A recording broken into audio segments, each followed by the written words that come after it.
खिप्रो मां अव्हांखे ख़बर ॾींदा हलूं त खिप्रो में योम आशूरा जे मौक़े ते खिप्रो में 10 मुहर्रम अल हराम जो मरकज़ी मातमी जलूस बुखारी इमाम बारगाह तां थींदो पंहिंजे रवायती रस्तनि तां थींदो खिप्रो जे शहीद चौक ते पहुतो जिते मजलिस अज़ा मुनक़द कई वई आहे। मजलिस खे मौलाना तस्वर मेहंदी खिताब कंदे चयो आहे त सकीना को अलविदा किया।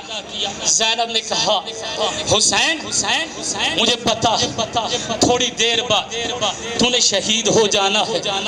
मैंने पाबंद रसन होकर शाम की तरफ जा। इन मौके ते मौलाना तस्वर मेहंदी चयो आहे त हज़रत इमाम हुसैन अलैहिस्सलाम पंहिंजे नाना जे दीन खे बचाइण ख़ातिर अज़ीम कुर्बानी ॾेई सॼी दुनिया में मिसाल क़ाइमु कई आहे। जलूस जी सिक्योरिटी जे लाइ पुलिस ऐं DSP पारां सिक्योरिटी जा इंतहाई सख़्त इंतज़ाम कया विया हुआ। मज़ीद ख़बरनि ऐं तफ़सीलात लाइ विज़िट कयो असांजी वेबसाइट www.awamiNewsHD.com ऐं ॾिसंदा रहो अवामी न्यूज़ HD।